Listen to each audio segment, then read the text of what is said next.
சாண்டில்யன் எழுதிய கடல் புறா அத்தியாயம் 17. புதிதாக வந்தவன். பாலூர் பெருந்துறையின் நிலவழிகள் பலமாக காக்கப்பட்டிருந்ததால் நீர்வழி ஒன்று மூலமே அனபாய சோழனும் அவன் நண்பர்களும் தப்ப முடியும் என்பதை எடுத்து சொன்னதன்றி அவர்கள் தப்ப வேண்டிய முறையையும் நிர்ணயித்து விட்டதாக கூறிய அரபு நாட்டு அமீர் அவர்களை கோதாவரி ஆற்றங்கரை குடிசையிலிருந்து அழைத்து செல்லும் முன்பு முன்னேற்பாடுகளை மிகுந்த எச்சரிக்கையுடன் செய்து கொண்டான். சரி, புறப்படுவோம் என்று அனபாயன் கட்டளையிட்ட பின்பும் உடனே அதற்கு உடன்படாத அமீர் சற்று தாமதிக்க வேண்டும் என்று கூறிவிட்டு குடிசைக்கு வெளியே சென்று சில வினாடிகளில் 3 பெரும் கருப்பு கம்பளங்களுடன் திரும்பி வந்து, இதை ஆளுக்கொன்று எடுத்துக்கொண்டு தலையை முக்காடிட்டு கூடியவரை உடம்பையும் மறைத்து கொள்ளுங்கள் என்று கூறினான்.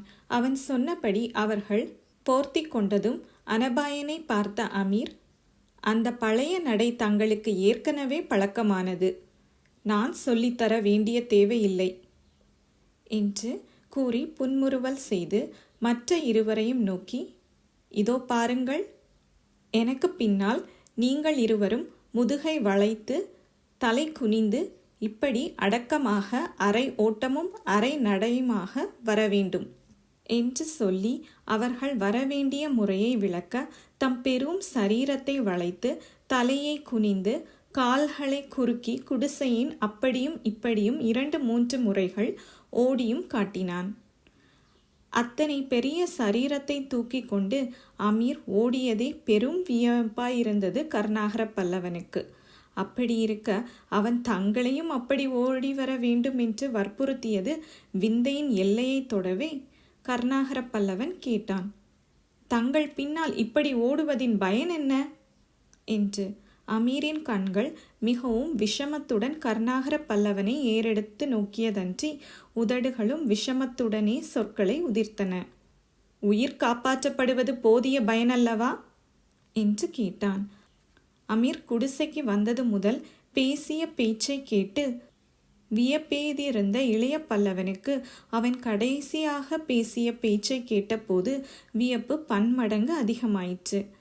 காஞ்சனாதேவியின் காதல் வலையிலிருந்த சமயத்தில் சரேல் என கவனிக்க தவறிய பல விஷயங்களை அவன் கண்களும் செவிகளும் அதனின்று விடுபட்டதும் ஊன்றி கவனிக்கவே செய்தன.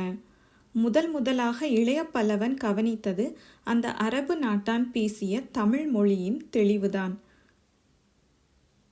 தமிழனாக பிறந்து தமிழ்நாட்டிலேயே வருடக்கணக்கில் வாழ்ந்தவன் எத்தனை தூய்மையாக சரளமாக பேசுவானோ அத்தனை தூய்மையாகவும் சர்வ சாதாரணமாகவும் தமிழ் மொழியை அவன் கையாளுவதையும் அந்த மொழியின் நெளிவு சுழிவுகளை தெரிந்து விஷமத்தை கலந்து அவன் சொற்களை உதிர்ப்பதையும் கண்டு வியப்பெய்திய இளைய பல்லவன், நீங்கள் தமிழகத்தில் இருந்திருக்கிறீர்களா என்று ஒரு கேள்வியை கேட்டு வைத்தான். இல்லை, இருந்ததில்லை, ஏன் கேட்கிறீர்கள் என்று ஆச்சரியத்துடன் வினவிய அமீர் அந்த ஆச்சரியம் கண்களிலும் மலர ஒரு முறை இளைய பல்லவனை ஏறெடுத்து நோக்கினான். இதற்கு கருணாகர பல்லவன் பதில் சொல்லும் முன்பு இடையே புகுந்து அனபாயனே பதில் சொன்னான். அமீர், உன் தமிழின் தூய்மை கருணாகரனை பிரமிக்க வைத்திருக்கிறது, வேறொன்றுமில்லை என்று. அதுவரை கருணாகர பல்லவன் பெயரை கூட கேட்காத அமீர், இவர் பெயர் கருணாகரனா என்று வினவினான். ஆமாம் அமீர், இவர் எங்கள் நாட்டின் பெரும் அரச குலம் ஒன்றில் பிறந்தவர். கருணாகர பல்லவன் அரச குலத்தை சேர்ந்தவன் என்பதை கேட்டதும் சீனத்துக்குல்லாவுடன் தலையை ஒரு முறை தாழ்த்தி வணங்கிய அமீர், வணக்கம் அரசே என்று மிக பணிவுடன் சொற்களை உதிர்த்தான். இவர் அரசர் அல்ல அமீர் என்று திருத்திய அனபாயன் மெல்ல புன்முறுவல் செய்தான். அமீர் முகத்தில் குழப்பம் விரிந்தது. அப்படியானால் யார் இவர்? எங்கள் நாட்டில் பல்லவ குலம் என்றொரு அரச குலம் இருக்கிறது. அந்த குலத்து அரசரின் இளையவர் இவர். இளவரசரா? ஆம், அது மட்டுமல்ல, இதை கேட்டதும் ஏதோ வினாவை வீசுவதற்கு அறிகுறியாக மேலே எழுந்தன அமீரின் புருவங்கள். கண்களும் அனபாயன் முகத்தை நோக்கி கேள்விக்குறியை வீசின. அவன் கண்களில் கண்ட கேள்விகளை புரிந்து கொண்ட அனபாயன், அமீர் கர்நாகர பல்லவர் தமிழகத்தின் பெரும் படைத்தலைவர்களில் ஒருவர். போரை விட இவர் விரும்புவது ஏதும் இல்லை. அப்பேற்பட்டவர் சமாதான தூதனாக பாலூர் வந்தார். இவர் வந்த வேளை கடைசியில் போர்தான் விளையும் போலிருக்கிறது என்று சொல்லி இதழ்களில் புன்முறுவல் ஒன்றை படர விட்டதன்றி, அமீர் வந்தவுடன் இவர்களை உனக்கு நான் அறிமுகப்படுத்தி வைத்திருக்க வேண்டும். ஆனால் குடிசைக்குள் நுழைந்த போது நிலைமை வேறு விதமாயிருந்ததால் அந்த பணியை செய்ய முடியவில்லை. இப்பொழுது தெரிந்து கொள், கர்நாகர பல்லவர் தமிழகத்தின் இணையற்ற படைத்தலைவர் மட்டுமல்ல, என் உயிர் நண்பர் கூட. அதோ நிற்கும் அந்த எழிலரசி கடாரத்தின் இளவரசி. உன்னிடம் ஒப்படைத்திருக்கிறேனே ஒருவர், அவருடைய மகள் என்று தெளிவாக அறிமுகப்படுத்தவும் செய்தான். அனபாயன் இப்படி விளக்கி சொல்லியதால் ஓரளவு தெளிவடைந்த அமீர் அந்த இருவருக்கும் மீண்டும் தலை தாழ்த்தி, அப்படியா, மிக்க மகிழ்ச்சி என்று கூறியதோடு நிற்காமல், கடாரத்து இளவரசி முன்பே தமிழ்நாடு வந்திருக்கிறார்களா என்று வினவினான். இல்லை இல்லை, இன்னும் தமிழ்நாட்டில் அடியெடுத்து வைக்கவில்லை. இனிமேல்தான் போக வேண்டும், அதுவும் உன் தயவால் என்றான் அனபாயன். தயவு என்று தாங்கள் சொல்வது தவறு. அடிமையை கட்டளையிடுவதுதான் முறை என்று பணிவுடன் சொன்ன அமீர், நான் தவறாக நினைத்து விட்டேன் அனபாயரே. இவர்களுக்கு நீண்ட நாள் பரிச்சயம் இருக்க வேண்டும் என்று நினைத்தேன். அதனால்தான் இளவரசி முன்பே தமிழகம் வந்திருக்கிறார்களா என்று கேட்டேன் என்று சமாதானம் கூறி விஷம புன்னகை செய்த அமீரை சுட்டு விடுவன போல் நோக்கின கர்நாகர பல்லவனின் ஈட்டி விழிகள். அவன் சொற்களை கேட்ட காஞ்சனாதேவியின் அஞ்சன விழிகள் நிலத்தை நோக்கின. அந்த நிலையை நீண்ட நேரம் நிலைக்க விடுவதால் ஏற்படக்கூடிய சங்கடத்தை புரிந்து கொண்ட அனபாயன் அமீரை சரேலென மறித்து, அமீர், காஞ்சனாதேவியால் கர்நாகரர் கலிங்கத்தின் காவலரிடமிருந்து காக்கப்பட்டிருக்கிறார். ஆகையால் நன்றியின் விளைவாக இருவருக்கும் நட்பு புலப்பட்டது. தவிர இருவரும் கலிங்கத்தின் மன்னர்களான அனந்தவர்மன், பீமன் இவர் பகைக்கு இலக்காகி ஆபத்தில் சிக்குண்டவர்கள். ஆபத்து நட்பின் நெருக்கத்தை ஏற்படுத்துகிறது, இயல்பல்லவா என்று விளக்கினான். இந்த விளக்கத்திலும் சரி, அதற்கு முன்பு அமீருடன் நடந்த சம்பாஷணையிலும் சரி, அனபாயன் தன்னை மிகுந்த மரியாதையுடன் கர்நாகரர் என்றும் இளைய பல்லவர் என்றும் இணையற்ற படைத்தலைவர் என்றும் அழைத்ததை கவனித்து அதை ரசிக்க முடியாத இளைய பல்லவன் மீண்டும் சம்பாஷணை தன்னையும் காஞ்சனாதேவியையும் சுற்ற முயல்வதைக் கண்டு அதை தடுக்கும் நோக்குடன், அனபாயர் இந்த அடிமைக்கு அளவுக்கு மீறி மரியாதை காட்டுவது அழகல்ல என்று சற்று கோபத்துடனும் சொன்னான். அந்த கோபத்தின் காரணம் அனபாயருக்கு புரிந்ததால் அவன் சற்று இறைந்தே நகைத்துவிட்டு சொன்னான், கர்நாகரா, உன்னை மரியாதையாக அழைக்க வேண்டும் என்ற காரணத்தால் அந்த மரியாதையை காட்டவில்லைதான். புதிதாக அமீரிடம் அறிமுகப்படுத்தி வைக்க வேண்டிய அவசியம் நேர்ந்ததால் உன் குலப்பெயர், பதவி முதலியவற்றை குறிப்பிட வேண்டியதாயிற்று என்று. இதற்கு ஏதோ பதில் சொல்ல வாயெடுத்த கர்நாகர பல்லவனை தன் கையை உயர்த்தி மீண்டும் தடை செய்த அனபாயன், இப்பொழுது நீங்கள் இருவரும் அறிமுகமாகிவிட்டதால் என் மனப்பழு பெரிதும் இறங்கிவிட்டது. நம்மை அமீர் கண்டிப்பாக தமிழகம் அனுப்பிவிடுவான். அமீரின் தூய தமிழை கண்டு நீ வியந்ததை புரிந்து கொண்டேன் கர்நாகரா. ஆனால் அமீரை நன்கு அறிந்தவர்களுக்கு அதில் வியப்பு ஏதும் இருக்காது. அமீர் ஒரு விந்தை மனிதன். அவனுக்கு பல மொழிகள் தெரியும். சீன மொழி தெரியும், சொர்ண பூமியும் அதை அடுத்த தீவுகளில் வாழும் மொழிகளும் பலவும் தெரியும். பாதி வடமொழி பாதி தென்மொழியையும் கலந்த கலிங்கத்தின் புதுமொழியும் தெரியும். அரபு மொழி தாய்மொழி. ஆனால் யவனர் மொழியை திறமையுடன் பேசுவான். ஏற்கனவே சொன்னேனே உனக்கு, அரபு நாட்டிலிருந்து சீனா வரையில் உள்ள துறைமுகங்கள் அவனுக்கு தெரியும் என்று. துறைமுகங்கள் மட்டுமல்ல, ஆங்குள்ள மக்களின் மொழிகளும் தெரியும். மொழிகள் மட்டுமல்ல, ஒவ்வொரு துறைமுகத்திலும் இரண்டொரு அந்தரங்க நண்பர்களும் இருக்கிறார்கள். இந்த பாலூர் பெருந்துறையில் இவன் கையாட்கள் முக்கியமான பல இடங்களில் பரவி கிடக்கின்றார்கள். ஆகவே இவன் தூய்மையாக தமிழ் பேசுவதை பற்றி வியப்படையாதே. அது மட்டுமல்ல, அரும்பெரும் காரியங்களை இவன் சாதித்தாலும் வியப்படையாதே. மற்றவர்களுக்கு அசாதாரணமானது அமீருக்கு சர்வசாதாரணம் என்று கூறியதன்றி அமீரின் முதுகில் மீண்டும் செல்லமாக தட்டி கொடுத்தான். அனபாயின் வார்த்தைகள் கருணாகர பல்லவனுக்கும் காஞ்சனாதேவிக்கும் மென்மேலும் ஆச்சரியத்தையே அளித்தன. அரபு நாட்டான் ஒருவனிடம் அனபாய சோழன் கொண்டுள்ள நம்பிக்கையைக் கண்டு பெரிதும் வியப்பெய்தி அவ்விருவரும் ஒருவரை ஒருவர் சில வினாடிகள் பார்த்து கொண்டனர். ஆனால் அமீரின் கண்கள் அதற்கு பிறகு யாரையும் பார்க்கும் சக்தியை இழந்தன. அனபாயின் புகழ்ச்சி சொற்கள் அவனுக்கு பெரும் சங்கடத்தையும் குழப்பத்தையும் அளித்திருந்தன. ஒரே ஒரு முறை மட்டும் கண்களை உயர்த்தி தூக்கி அனபாயனை பார்த்துவிட்டு மீண்டும் நிலத்தை சில வினாடிகள் கவனித்த அமீர் அந்த சங்கடத்தை போக்கிக் கொள்ளவோ என்னவோ துரிதமாக செயலில் இறங்கி, கருணாகர பல்லவரே, தேவி, நான் முதலில் காட்டியபடி போர்வையை நன்றாக இழுத்து போத்தி கொண்டு என் பின்னால் முதுகை குனிந்து பாதி ஓட்டமும் நடையுமாக வாருங்கள் என்று கூறி புறப்பட ஆயத்தமானான். அமீர் சொன்னபடி எதற்காக கூனி குறுகி ஓட வேண்டும் என்பது புரியாததால் அதை மட்டும் கேட்க முற்பட்ட இளைய பல்லவன், ஏன் அப்படி ஓட வேண்டும் என்று வினவினான். அரபு நாட்டு வர்த்தகர்களின் அடிமைகள் ஓடும் முறை அது. நான் முன்னால் செல்ல நீங்கள் கம்பளம் மூடி ஓடி வந்தால் என் அடிமைகளின் மூவர் என்னை பின்தொடர்வதாக இந்த நகர மக்களும் கலிங்க வீரர்களும் நினைப்பார்கள்.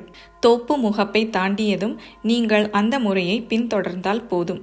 இப்பொழுது சாதாரணமாக செல்லலாம் என்று அமீர் விளக்கிவிட்டு குடிசை கதவை திறந்து கொண்டு அவர்களை உடன் வர சைகை செய்து வெளியே சென்றான்.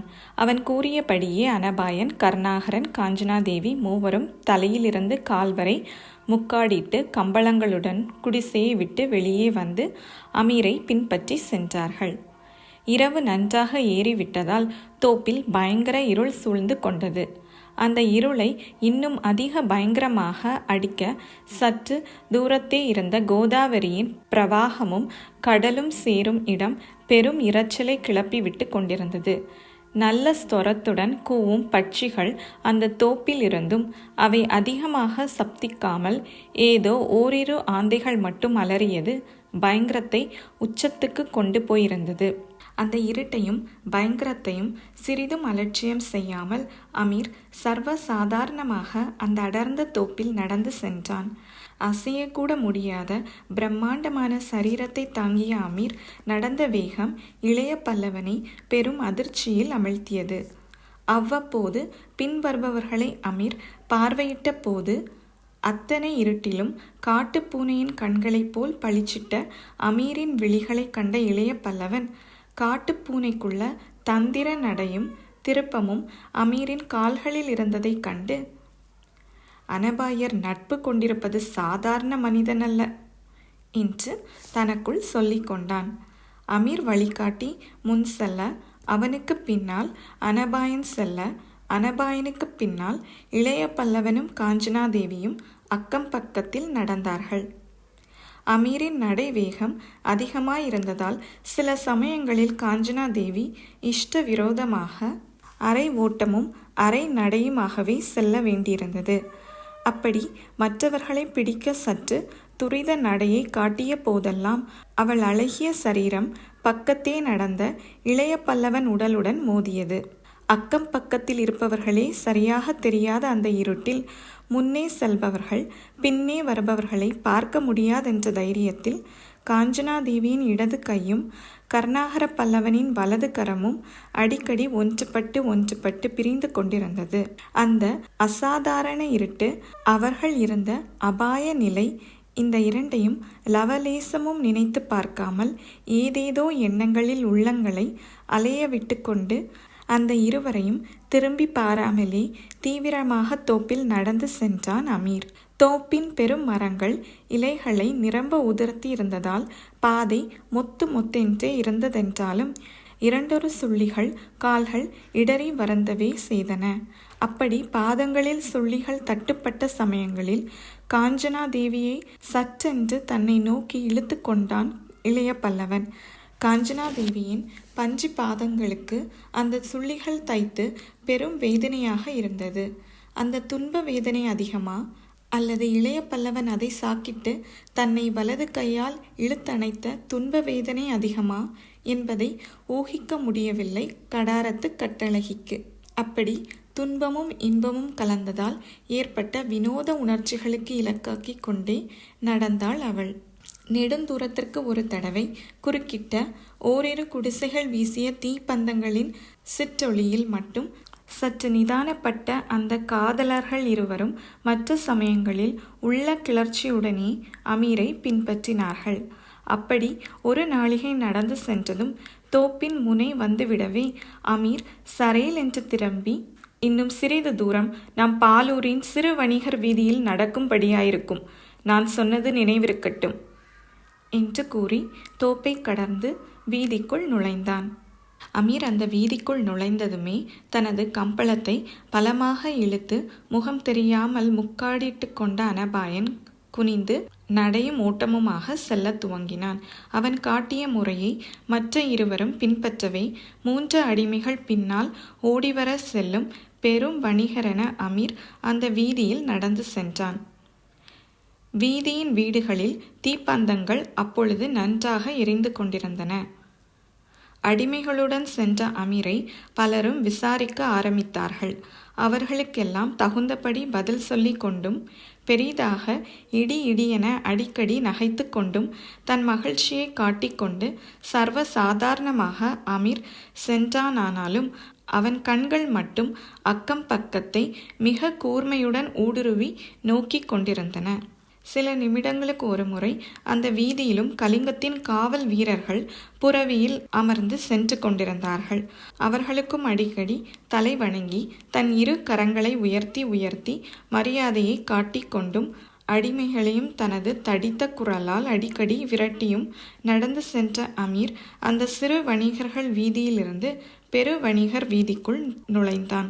அந்த வீதியை கடந்ததும் கருணாகர பல்லவன் ஓரளவு பிரமிப்பை அடைந்தான். ஆனாலும் அதை வெளிக்கு காட்டாமல் உள்ளத்தில் மட்டும் பெரும் சந்தோஷத்துடன் நடந்து சென்றான். அந்த பெரு வணிகர் வீதியை ஒரு முறை வலம் வந்த அமீர் மீண்டும் சிறு வணிகர் வீதியை நோக்கி திரும்பியது இன்னும் அதிக வியப்பை அளித்தது இளைய பல்லவனுக்கு. எதற்காக இந்த அமீர் திரும்ப திரும்ப வீதிகளை சுற்றுகிறான் என்று தன்னைத்தானே கேட்டுக்கொண்ட இளைய பல்லவன் விடை காணாமல் தவித்தான். அவன் தவிப்பை பற்றி சிறிதும் கவலைப்படாத அமீர் ஆங்காங்கு ஒவ்வொரு வீடுக்கெதிரிலும் நின்று குரல் கொடுத்து உள்ளே இருந்த வர்த்தகர்களை கூப்பிட்டு ஏதோ வர்த்தக சம்பந்தமாக வெவ்வேறு மொழிகளில் பேசிவிட்டு நடந்தான். இப்படி நடந்து மீண்டும் சிறு வணிகர் வீதியில் இருந்த ஒரு வீடுக்கெதிரே வந்ததும் உள்ளே போங்கள் என்று இறைந்த குரலில் கூவினான். பின்னால் வந்த மூவரையும் நோக்கி. மூவரும் அந்த விடுதிக்குள் நுழைந்தனர். அந்த விடுதிக்குள் நுழைந்ததும் கதவை தாளிட வேண்டாம் என்று அங்கிருந்த அடிமைகளை கண்களாலே எச்சரித்தான் அமீர். அனபாயனையும் மற்ற இருவரையும் அந்த விடுதிக்குள் அழைத்து சென்றான். அந்த விடுதி வெளிப்பார்வைக்கு குறுகலாயிருந்ததே ஒழிய உள்ளே பல கட்டுகளை உடையதாகவும் விசாலமாகவும் இருந்தது. 2-3 கட்டுகளை தாண்டியதும் அங்கிருந்த அடிமைகளில் ஒருவனை அழைத்த அமீர், அவர் வந்துவிட்டாரா என்று வினவினான். வந்துவிட்டார் என்று பதில் உரைத்தான் அடிமை. எங்கிருக்கிறார் என்று மீண்டும் வினவினான் அமீர். தங்கள் அறையில் என்றான் அடிமை. இதை கேட்ட அமீர் அனபாயனை நோக்கி திரும்பி மகிழ்ச்சி ததும்பும் விழிகளை அவன் மீது நிலைக்க விட்டு, அனபாயரே, நமக்கு அதிர்ஷ்டம்தான். அவர் இத்தனை சீக்கிரம் வருவார் என்று நான் நினைக்கவில்லை என்று கூறி உள்ளே நடந்தான். அனபாயன் ஏதோ புரிந்ததற்கு அறிகுறியாக தலையை அசைத்து விட்டு அமீரை தொடர்ந்து சென்றான். ஏதும் புரியாமலேயே மற்ற இருவரும் முன்னே சென்றவர்களை தொடர்ந்தார்கள். இன்னும் 2 கட்டுகளை தாண்டிய பின்பு தனது அறையை அடைந்த அமீர் மற்றவர்களை முன் செல்ல சைகை காட்டி தான் மட்டும் கடைசியில் நுழைந்தான். அங்கு காத்திருந்த மனிதன் வந்தவர்களை கண்டதும் முதலில் சந்தேகத்துடன் விழித்தான். கடைசியில் நுழைந்த அமீரை கண்டதும் அவன் முகத்தில் சந்தேக சாயை மறைந்து இதழ்களில் புன்முறுவல் ஒன்று படர்ந்தது. அமீரின் உவகை கட்டுக்கடங்காது ஆயிற்று. அந்த மனிதனை கண்டதும் ஏதோ பெரும் புதையலை கண்டுவிட்டவன் முகம் போல் பிரமிப்பும் உவகையும் திருப்தியும் கலந்து ஜொலித்த அமீரின் முகம், அவன் கண்களில் மகிழ்ச்சி வெள்ளம் கரை புரண்டு ஓடியது.